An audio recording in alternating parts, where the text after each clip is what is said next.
Buenos días. Tal.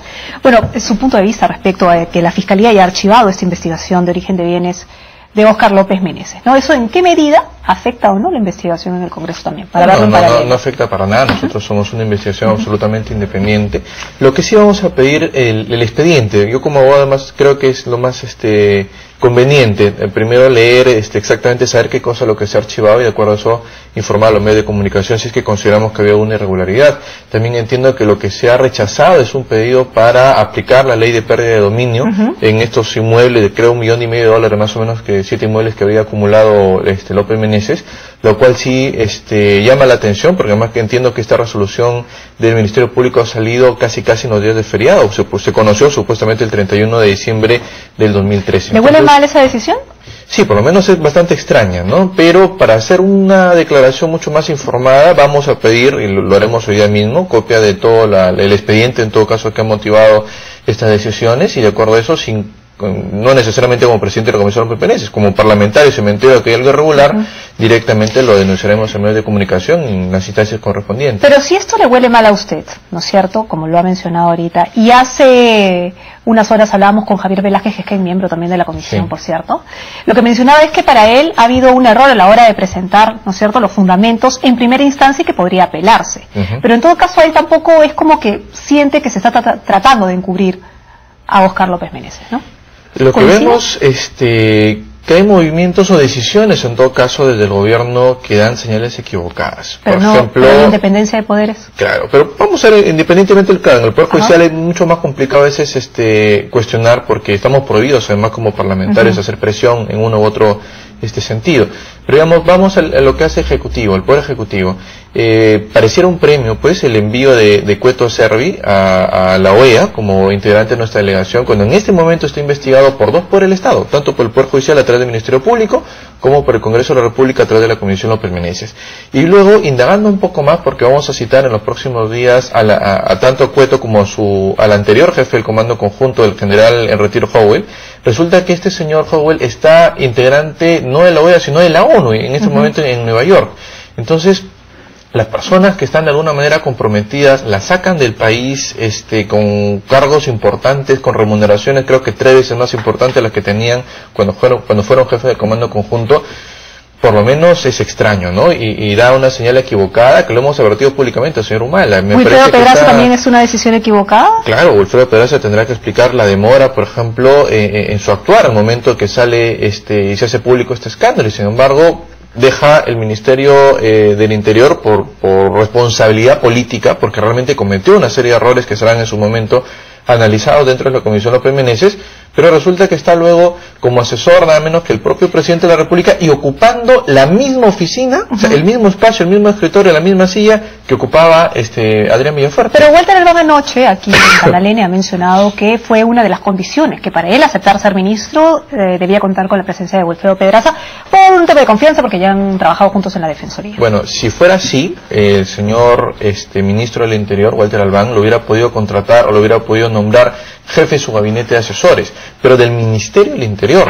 Lo que nosotros sabemos, lo que se conoce es que este señor Pedraza ahora se desempeña como asesor no de Walter Albán, sino de la Presidencia de la República, y por eso es que está ocupando, reitero, la misma oficina, el mismo escritorio que ocupaba Adrián Villafuerte. Un hecho bastante extraño. Entonces, también. ¿todos estos sucesos cree usted que es un encubrimiento para el caso la seguridad? No puedo adelantar opinión, simplemente estamos reseñando una serie de hechos que son de conocimiento público que llaman la atención y que, reitero, Ollanta debería ser consciente que se están dando mensajes políticos equivocados, si es que no, que en efecto se pudiera estar dando una especie de encubrimiento o evitar que gente directamente involucrada en este tema no diga nada. Ojo que no es la primera vez que este gobierno mueve de puestos, ¿no? García Naranjo, por ejemplo, la ministra de la Mujer, fue denunciada de alguna manera por algunos... Y la mandaron a una embajada. Y no es la única. Hay otros personajes. Entonces, ¿no es como un estilo de este gobierno ir moviendo piezas de personas de confianza? De repente de dar un cargo, un puesto consuelo, se cabe el término, a gente que se desempeñó en su momento de manera deficiente en cargos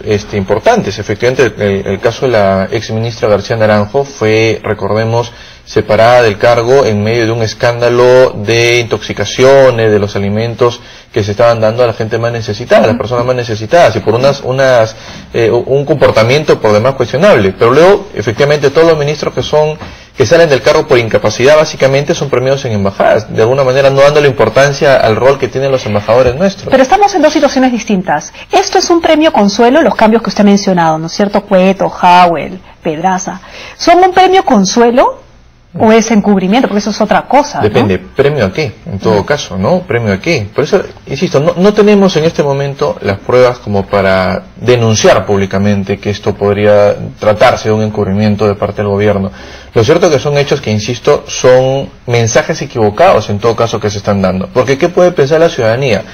Cueto, Howell, Pedraza, tres de los actores importantes en este caso premiados, o sea, y además dos de ellos, tanto Howell como Cueto Servi, en el extranjero, uno en Nueva York y otro va a estar dentro de poco en Washington. Muy bien, tres poderes del Estado que ven este caso. Por un lado tenemos eso que ustedes mencionan, que es raro que el Ejecutivo haya movido a las personas claves, digamos, pero estas personas claves son testigos de la comisión. Y tendrán que venir cuantas veces haga falta, lo hemos señalado. ¿En qué medida me garantiza, o garantiza la población en todo caso, que la comisión sí va a llegar a la verdad y que no va a haber encubrimiento con los mismos personajes, digámoslo así? Tenemos toda la disposición, es para nosotros un reto, lo hemos dicho, este cargo de presidente de la comisión es una carga, porque tenemos a toda la población en realidad que está muy pendiente del resultado de la investigación. Espero que comprendan que precisamente pensando en llegar a la verdad estamos en sesiones reservadas, porque además así lo manda el reglamento, con lo cual vamos a tener hasta fines de agosto, que es el plazo que se termina de la comisión, pocos titulares, pero esperamos nosotros al finalizar la investigación presentar resultados. Y en este sentido, por ejemplo, hemos contratado como asesores a dos técnicos importantísimos, expertos en el tema, como es el general Marco Miyashiro y el general Guardia, que entre los dos son responsables de importantes capturas como del propio Mehmet Guzmán, Vladimiro Montesinos, estuvieron presentes para la captura de alguna manera del propio López Meneses. Dos cuestionamientos importantes. Uno, que el oficialismo tiene mayoría en esa comisión. Sí. Y dos, que está presidida por la oposición, y una oposición que es fujimorista y que en algún momento tuvo vínculos con Óscar López Meneses y que tal vez en el fondo no querría llegar a la verdad. Sí. Entonces hay dos factores importantes que a la población le hacen decir, uy, esta comisión no va a llegar a la verdad. A ver, los cuestionamientos de índole político básicamente que se dieron cuando yo asumo la presidencia de la Comisión López Meneses fueron de alguna manera descartados, porque los propios que me cuestionaban señalaban que personalmente no les queda ninguna duda que yo podría encubrir a alguien vinculado incluso a mi partido si es que se diera la ocasión, y lo hemos señalado abiertamente. Además, como antecedentes, recordemos que yo, como integrante de la Comisión de Ética, solicito la expulsión de mi bancada del congresista Llovera, precisamente por faltas graves a la ética, y que desde mi punto de vista no podría estar en mi partido. Actuaría de la misma manera en este caso. Pero además, insisto, el haber señalado o contratado a estos generales que son, creo yo, expertos y que dan resultados para que apoyen el trabajo de la comisión, es una muestra clara de que no nos interesa encubrir, sino todo lo contrario, llegar a la verdad. Que va a ser complicado, por supuesto, complicado porque si seguimos con actuar bastante extraño el gobierno de intentar que los principales actores estén en el extranjero, por ejemplo, son como que piedras en el camino, pero no nos vamos a milenar. Pero el Cueto va a ir, ¿no es cierto?, a la comisión. Tendrá que ir, porque la comisión además tenemos nosotros facultades de llevarlo, que espero no sea necesario, incluso de grado de fuerza, esté en el país que esté. Así es que sería, creo yo, bastante ingenuo, si es que, lo pongo en condicional, hubiera alguna voluntad de alejar más bien a estos personajes de que no participen en la comisión, sería ingenuo porque nosotros podemos traerlo de grado de fuerza. Bueno, que no trataron de boicotear el trabajo de la comisión, ¿no es cierto?, con esta reunión de Víctor Andrés García Belaúnde, de alguna manera le sacaron la vuelta a un político, ¿no es cierto?, con experiencia. Pero, de alguna manera, ¿cómo van a hacer para desenredar el nudo que se ha formado en el tema de quién dio la orden? Son dos preguntas. ¿Quién dio la orden y qué cosa es lo que se estaba vigilando con tanto celo? Respecto a quién dio la orden, tenemos importantes avances, ya hemos señalado contradicciones importantes, estamos citando, por ejemplo, el actual director de la Policía Nacional del Perú, también para la próxima semana. Entonces, pero por ser reservados que no podemos, digamos, públicamente, me encantaría a través de Canal N informar a la población.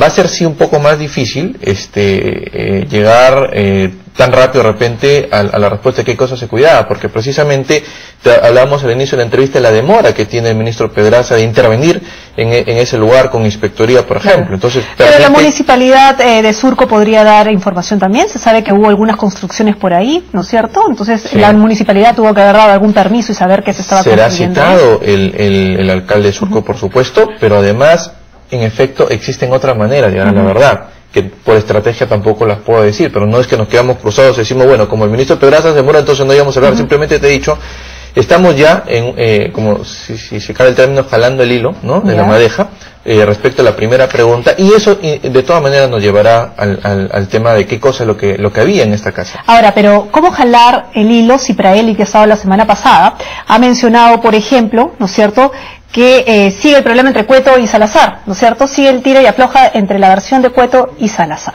Entonces, ahí es palabra contra palabra. ¿Cómo llegar a...?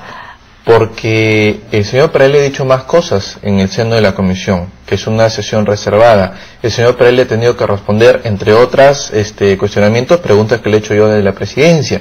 Y creo yo que varias de las respuestas nos han acercado bastante más de lo que el propio Praeli de repente considera, ¿no? Entonces, ¿les ha dado más pistas sin querer? Yo creo que sí, incluso puedo considerar, no sé si queriendo o no, pero nos ha dado más pistas en todo caso para llegar al fondo en este tema tan complicado, pero que te repito, como es una sesión reservada, no las puedo decir en este momento. Ahora, hay intereses entre ellos también, ¿no es cierto? Me imagino que habrá, entre otras cosas, un interés también de protegerse. Me imagino la participación y responsabilidad de cada uno de ellos, que por cierto no lo hemos identificado todavía formalmente en la comisión. Estamos en una etapa de indagación, una etapa preliminar, si cabe el término, pero que no te quepa duda ni a ti, Carlos, ni a nadie de los televidentes de Canal N, se está avanzando, pero por la condición de reservada, y creo yo que está bien que sea reservada porque en efecto, por ejemplo, hace muy difícil que los próximos invitados, por ejemplo, o llamados como testigos, puedan coordinar versiones porque no saben exactamente qué cosa es lo que se dijo en la comisión, y nosotros sí, evidentemente. Muy bien, eso lo sabremos el día de la presentación del informe, sin duda.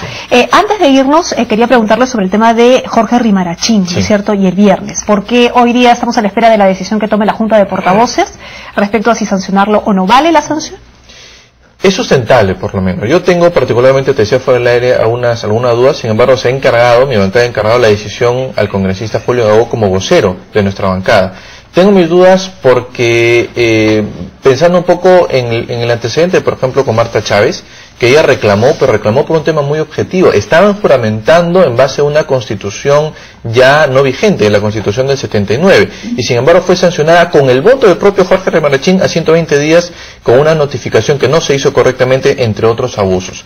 En este caso, sin que exista o se pueda interpretar un ánimo de venganza, porque te repito, yo mismo no tengo una posición clara sobre el tema, estamos pues en una línea bastante delicada entre la libertad de expresión que tiene todo parlamentario y el contexto tan delicado que tenemos de la implementación del fallo de la Haya, y que podría perfectamente ser tomado de manera negativa. No es que tengamos miedo a molestarnos con Chile, sino que objetivamente por el bien del país lo correcto es tener un ánimo de concordia para poder implementar esto de la manera bueno, nosotros posible. No nos molestamos con Chile cuando existe un tarut, por ejemplo, ¿no? Hay que identificar, yo creo que los chilenos también son bastante serios en este tema, de políticos irresponsables de lo que es el sentimiento mayoritario de Perú. Nosotros añoramos tener una política con Chile tan buena como la tenemos ahora con el Ecuador, perfectamente, donde ahora, ayer mismo he estado en la zona de frontera, en Suyo, en mi región, en Ayabaca, y resulta que nuestros compatriotas que viven en esta zona pueden perfectamente atenderse cuando hace falta en un hospital de Ecuador. ¿Eso por qué no podríamos tener en Chile? Lamentablemente, mientras tengamos a Mar Rimarachín, será más lejano este día. Los fujimoristas, la bancada va a condicionar de alguna manera algo respecto a Marta Chávez con la decisión que puedan tomar con Rimarachín. No, pero sería, creo yo, un tema de injusticia, por lo menos, yo creo que ese es el término, si es que no se sanciona a Rimarachín cuando se sancionó en su momento Marta Chávez, cuando ella por lo menos lo hacía en base a un sustento constitucional. Pero bueno, vamos a ver qué pasa. Congresista, vamos a dejar a Rimarachín porque también hay otro tema, Sandro Espinosa, ¿no es cierto? Sandro Espinosa relacionado a Óscar López Meneses, relacionado al presidente Ollanta Humala. ¿Cómo van a manejar ese tema dentro de la comisión? Este señor está complicando, creo yo, o por lo menos debe ser una piedra en el zapato en este momento para el señor Ollanta Humala, quien ha negado en todo momento algún tipo de vinculación con López Meneses. Sin embargo, dice tener pruebas de que el propio Ollanta Humala conocía que López Meneses le había enviado seguridad a través de su asesor Adrián Villafuerte en época de campaña en el año 2006. Será citado en su momento también, por supuesto, en la Comisión López Meneses, pero será citado en su oportunidad. En este momento estamos en una fase previa, en una fase básicamente de la labor policial en el tema operativo. Ajá, pero digamos, en declaraciones también a Canal N, Sandro Espinosa afirmó que, sin pruebas por supuesto, ¿no es cierto?, que la operación policial contra su empresa era una venganza del presidente Ollanta Humala. Y es amigo de Oscar López Meneses. Eso, como usted dice, ¿no distorsiona? ¿Van a tomarlo en serio? No, por eso, en la medida que sea necesario, en el momento oportuno, y además tendrá que presentar las pruebas, porque él ha señalado, he leído en un medio de comunicación, en el Comercio, si no me equivoco, de que tiene prueba de que sabía Ollanta Humala de que este apoyo, entre comillas, era enviado y coordinado a través de Adrián Villafuerte. No, tendrá que presentar las pruebas si es que la tiene. Si es que no, será simplemente una declaración al aire como muchas otras. Muy bien, congresista, muchísimas gracias por haber venido en directo. Juan Díaz Díaz, presidente de la Comisión Oscar López Meneses, conversando sobre las investigaciones, los datos nuevos respecto a este tema y, por supuesto, sobre temas de coyuntura. Le vamos a pedir que nos acompañe un momentito porque queremos darles a conocer la pregunta del día para ya conocer sus opiniones respecto a este tema, ¿no es cierto? El expresidente Alejandro Toledo pasó de testigo a acusado en la investigación por el caso Ecoteva. ¿Usted qué opina? Los esperamos, por supuesto, aquí en directo. Ahí está la dirección, @canaln_. Entonces, mientras nos esperamos, hacemos un